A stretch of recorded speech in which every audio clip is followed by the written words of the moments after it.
We heard Tom Cruise go on that rant. Remember when a couple of people on the set weren't following safety protocols? So Hollywood has tried to lead by example and say we can do in-person production without people getting sick.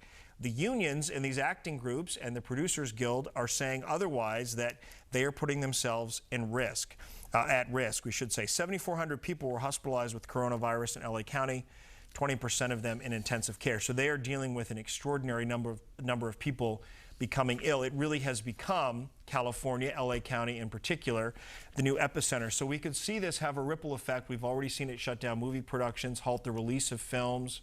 Movie theaters have been affected.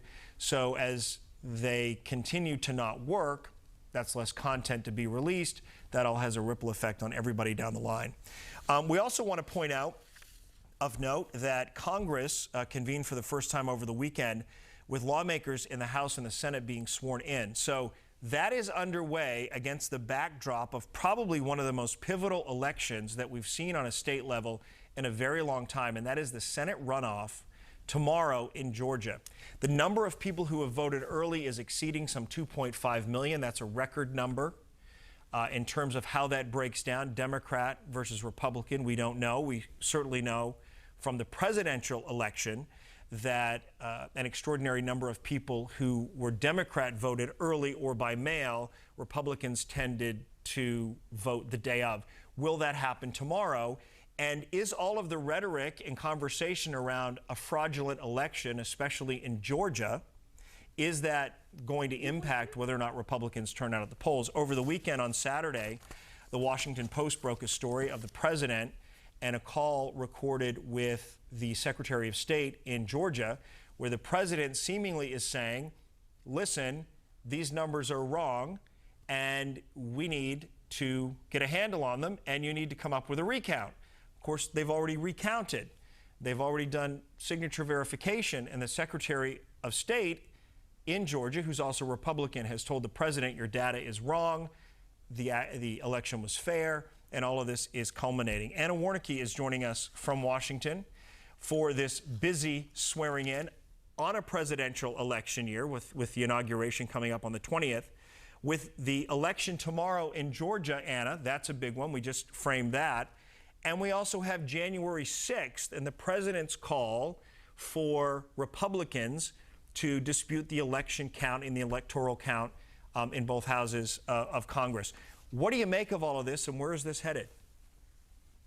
Well, we're just kind of waiting to see how this is all going to be playing out. Obviously, Congress was sworn in yesterday, and when we talked to a lot of lawmakers, they just said that they're really excited about starting this next session and starting to get down to work and start legislating. But what was interesting is that when we talked to Republicans, some of them were hesitant about even accepting the Biden administration just yet. And we're going to see that play out on Wednesday when Congress meets to certify Biden's victory.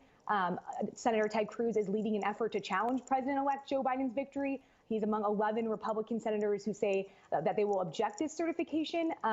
But basically, we're just going to have to see, if this is going to play out, how this is going to play out. It does seem a little bit unlikely that it will happen because a majority in the House and the Senate would have to vote to overturn the will of the voters. And with Democrats controlling the House, it would just be very hard to garner enough lawmakers to make this happen. But there's a lot of things happening this week, and it's the timing of every little bit of this is just so critical. So we're just kind of waiting to see how this plays out as the new Congress gets to work today for the first administrative votes. Yeah, it is interesting. Texas is center stage here a couple of times. We had Texas Attorney General heading up that lawsuit that involved any number of other states early on, challenging the election results. And now, as you say, Texas Senator Ted Cruz is out in front on this one. So while you've got that going on inside the Capitol building, outside on the streets of Washington, and perhaps on the streets of cities all over America, communities large and small, people may be coming out and protesting, in part because of a call from the president to have a presence on January 6th. How is Washington itself, as a community, bracing for the possibility of, I don't know, what's the estimate, tens of thousands of people maybe converging on Washington?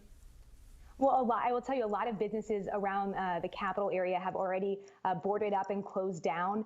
The mayor of D.C. has announced, telling everyone to stay away from the downtown area for Tuesday and Wednesday. I did see a tweet from Texas Attorney General Ken Paxton saying that he'll be here, calling people to join him right outside the White House on Wednesday morning. So a lot of people are expected, but I know that the city itself is just bracing for what could be thousands of people, like you said.